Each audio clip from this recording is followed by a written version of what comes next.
नमस्कार, मैं हूं श्वेता। फटाफट 30 खबरों में आपका स्वागत है। खबरों की ओर बढ़ने से पहले आपके शहर से हमारा बुलेटिन देख रहे हैं, हमें कमेंट करके जरूर बताएं, जिसके बाद आपका नाम हमारे बुलेटिन के अंत में दिखाया जाएगा। चलिए अब जानते हैं देश प्रदेश की प्रमुख खबरें।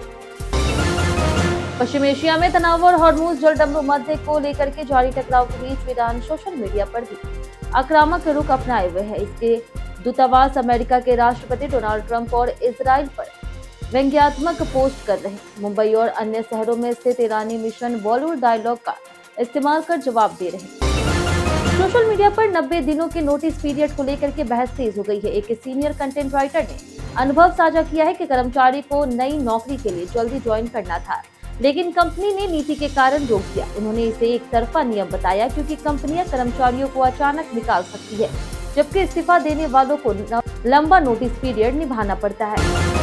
2023 में पारित महिला आरक्षण कानून को 2029 से लागू करने के लिए संविधान संशोधन की तैयारी है। लोकसभा सीटों की संख्या 552 से बढ़ाकर के 850 करने का प्रस्ताव है। आर्टिकल 81 सहित कई अनुच्छेदों में बदलाव होगा। वहीं महिलाओं के लिए सीटों का रोटेशन 15 साल तक रहेगा, जिससे परिसीमन और राजनीतिक समीकरणों पर बड़ा असर पड़ सकता है। चीन ने अरुणाचल प्रदेश को तथाकथित बताते हुए उस पर अपना दावा दोहराया है और ज्वांगनान नाम से क्षेत्र में स्थानों के नाम बदलने का अधिकार जताया। भारत ने इसे सिरे से खारिज कर कड़ी आपत्ति जताई। दोनों देशों के बीच तनाव की आशंका बढ़ी है। हालांकि चीन ने संबंधों को स्थिर और बेहतर बनाने की बात भी कही। मालदीव आर्थिक और कूटनीतिक संकट से जूझ रहा। सरकार ने तिलाफुसी पोर्ट प्रोजेक्ट का पहला चरण चीन की कंपनी को सौंप दिया, जबकि भारत पहले से जीएमसीपी प्रोजेक्ट पर निवेश कर चुका है। बढ़ते कर्ज और घटते विदेशी मुद्रा भंडार के बीच मालदीव ने भारत से $400 मिलियन के कर्ज भुगतान के लिए अतिरिक्त समय मांगा। नासिक में टाटा कंसल्टेंसी सर्विसेज के बीपीओ कार्यालय में महिला कर्मचारियों के यौन उत्पीड़न और कथित धर्म परिवर्तन मामले की जांच जारी है। एसआईटी आरोपियों के बैंक खातों की जांच कर रही है। अब तक 7 कर्मचारी गिरफ्तार हो चुके हैं और कंपनी ने आरोपियों को निलंबित कर सख्त कार्रवाई और गहन जांच का आश्वासन दिया। इलाहाबाद हाईकोर्ट के जज जस्टिस शेखर कुमार यादव विवादित टिप्पणियों के चलते चर्चा में रही और बुधवार को रिटायर हो रहे, जिससे उनके खिलाफ महाभियोग प्रक्रिया भी रुक जाएगी। 2024 में दिए गए बयान पर भारी विरोध हुआ था। विपक्ष ने महाभियोग नोटिस दिया है, लेकिन आवश्यक हस्ताक्षर पूरे न होने से प्रक्रिया आगे नहीं बढ़ सकती। प्रधानमंत्री नरेंद्र मोदी और अमेरिका राष्ट्रपति डोनाल्ड ट्रंप के बीच 40 मिनट की अहम फोन बातचीत हुई। इसमें पश्चिम एशिया की स्थिति, ईरान अमेरिका तनाव और संभावित ऊर्जा समझौते पर चर्चा हुई। इस साल यह उनकी तीसरी बातचीत है। पाकिस्तान में असफल शांति वार्ता के बाद यह बातचीत वैश्विक हालात के लिहाज से बेहद महत्वपूर्ण मानी जा रही है। देश की पहली महिला राष्ट्रपति प्रतिभा पाटिल ने नारी शक्ति वंदन अधिनियम का समर्थन करते हुए नरेंद्र मोदी को पत्र लिखा। उन्होंने इसे लोकतंत्र को मजबूत करने वाला ऐतिहासिक कदम बताया। यह महिलाओं की भागीदारी बढ़ा करके समानता और सशक्तिकरण को बढ़ावा देगा और तथा ग्रामीण महिलाओं को भी नेतृत्व के लिए प्रेरित करेगा। नीरव मोदी ने भारत प्रत्यर्पण का मामला अंतिम चरण में है और सेंट्रल ब्यूरो ऑफ इन्वेस्टिगेशन की टीम लंदन में मौजूद है। ब्रिटेन में कानूनी बाधाएं लगभग खत्म हो चुकी है। वहीं 13,000 करोड़ रुपए के पंजाब नेशनल बैंक घोटाले के आरोपी मोदी को भारत लाकर के मुकदमा चलाया जा सकता है। आईआरसीटीसी ने resume and retry booking feature launch किया है, जिससे पेमेंट फेल होने पर यात्री उसी स्टेज से बुकिंग दोबारा जारी कर सकते हैं। इससे समय और पैसा दोनों बचते हैं। दोबारा डिटेल भरने की जरूरत नहीं होती। खास करके तत्काल टिकट में यह फीचर कंफर्म सीट मिलने के चांस बढ़ाता है। गृह मंत्री अमित शाह ने पश्चिम बंगाल में रैली में ममता बनर्जी पर हमला करते हुए भाजपा सरकार बनने का दावा किया। उन्होंने घुसपैठ रोकने, हिंसा खत्म करने और किसानों को लाभ दिलाने का वादा किया। साथ ही एम्स, आईआईटी, कैंसर अस्पताल जैसे संस्थान खोलने और गोरखा समुदाय के मुद्दों के समाधान की भी बात कही। जस्टिस एन कोटेश्वर सिंह ने कहा कि भारत का संविधान देश को धार्मिक राष्ट्र घोषित करने की अनुमति नहीं देता। हिंदू शब्द ऐतिहासिक रूप से सिंधु पार रहने वाले के लिए प्रयोग हुआ। उन्होंने संविधान को रचनात्मक दस्तावेज बताया। पश्चिमी कानूनी प्रभाव की समीक्षा और भारतीय सामाजिक वास्तविकताओं के अनुरूप पारंपरिक तरीकों को अपनाने पर जोर दिया।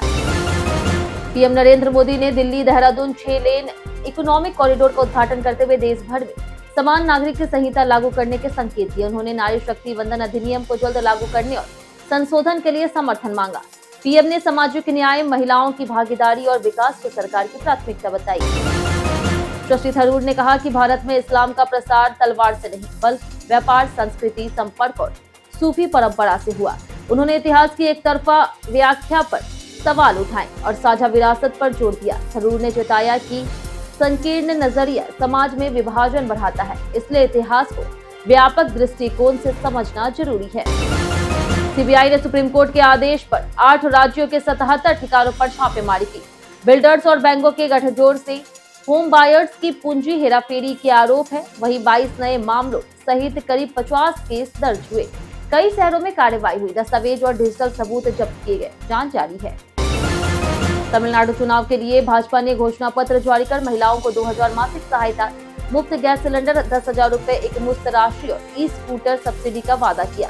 जगत प्रकाश नड्डा ने सुरक्षा, सीसीटीवी और ब्याज मुक्त लोन योजनाएं भी बताई। किसानों को 9,000 वार्षिक सहायता का आश्वासन दिया गया। वहीं पीएम नरेंद्र मोदी ने डीएमके सरकार पर भ्रष्टाचार के आरोप लगाए। छत्तीसगढ़ के शक्ति स्थित वेदांता पावर प्लांट में हुए बॉयलर ब्लास्ट में 14 मजदूरों की मौत हो गई और 32 लोग घायल हुए। वहीं कंपनी ने मृतकों के परिजनों को 35 लाख, गंभीर घायलों को 15 लाख मुआवजा और एक सदस्य को नौकरी देने की घोषणा की। हादसे में लापरवाही के आरोप लगे। वहीं स्थानीय लोग निष्पक्ष जांच और कार्रवाई की मांग कर रहे हैं। देश की जिला अदालतों में 10 लाख से अधिक केस लंबित है, जिनमें से 8 लाख 6 महीने से पुराने हैं। सुप्रीम कोर्ट ने इसे चिंताजनक बताया, लेकिन हाल में 7.7 लाख मामलों के निपटारे की सराहना की। कोर्ट ने हाई कोर्ट को एग्जीक्यूशन याचिकाओं के त्वरित निपटारे के लिए व्यवस्था बनाने और 6 महीने की समय सीमा तय करने के निर्देश दिए। भारतीय अंतरिक्ष अनुसंधान संगठन ने अपनी महत्वाकांक्षी भारतीय अंतरिक्ष स्टेशन प्रोजेक्ट के लिए रूस के साथ सहयोग की इच्छा जताई। 2035 तक बनने वाला यह स्टेशन 450 किलोमीटर ऊंचाई पर होगा। कंट्रोल, पावर, कम्युनिकेशन जैसे सिस्टम में साझेदारी संभव है। इंटरनेशनल स्पेस स्टेशन के बाद नए अवसरों के बीच यह पहल अहम मानी जा रही है। पश्चिम एशिया संकट के बावजूद देश में एलपीजी आपूर्ति सामान्य है। 23 मार्च से अब तक 14.30 लाख छोटे सिलेंडर बिके। ऑनलाइन बुकिंग 98% बढ़ी और डीएसी आधारित डिलीवरी 92% तक पहुंची। वहीं 4.40 लाख पीएनजी कनेक्शन दिए गए। सरकार ने घबराहट में खरीदारी से बचने और पर्याप्त ईंधन उपलब्धता का आश्वासन दिया। उत्तर भारत में मौसम तेजी से गर्म होने वाला है। हवाएं धीमी पड़ने से तापमान 4 से 5 डिग्री तक बढ़ेगा और लू जैसी स्थिति बनेगी। 15 से 18 अप्रैल के बीच हल्की बारिश और आंधी संभव है, पर राहत अस्थायी रहेगी। उत्तर प्रदेश, मध्य प्रदेश, बिहार, झारखंड में तेज गर्मी होगी और कई जगह तापमान 44 से 45 डिग्री तक पहुंच सकता है। सुप्रीम कोर्ट कोलेजियम ने केरल हाई कोर्ट में 2 महिला वकीलों को जज नियुक्त करने की सिफारिश की।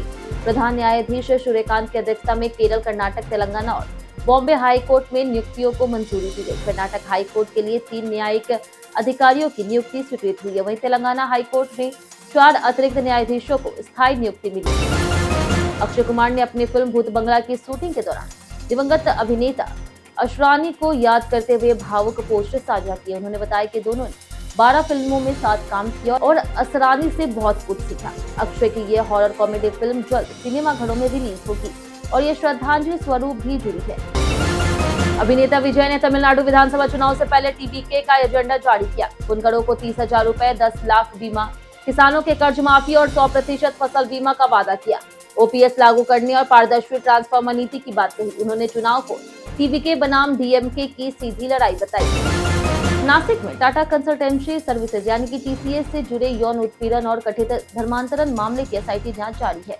7 कर्मचारियों को गिरफ्तार किया गया। आरोपियों के बैंक खातों की जांच हो रही ताकि फंडिंग का पता लगाया जा सके। कंपनी ने सख्त कार्रवाई करते हुए आरोपियों को निलंबित किया और जांच तेज कर दी। निर्देशक विवेक रंजन अग्निहोत्री और निर्माता भूषण कुमार ने ऑपरेशन सिंदूर नाम से फिल्म की घोषणा की, जो 2025 में पहलगाम आतंकी हमले के बाद भारतीय सेना की कार्रवाई पर आधारित है।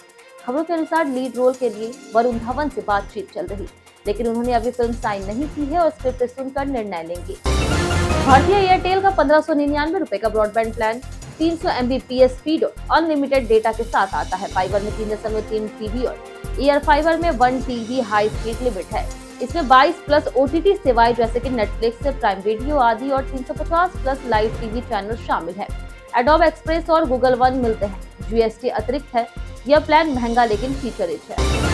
सुप्रीम कोर्ट ने कांग्रेस नेता पवन खेरा को असम मामले में मिली 1 हफ्ते की ट्रांजिट बेल पर रोक लगा दी है और उन्हें नोटिस जारी कर 3 हफ्ते में जवाब मांगा।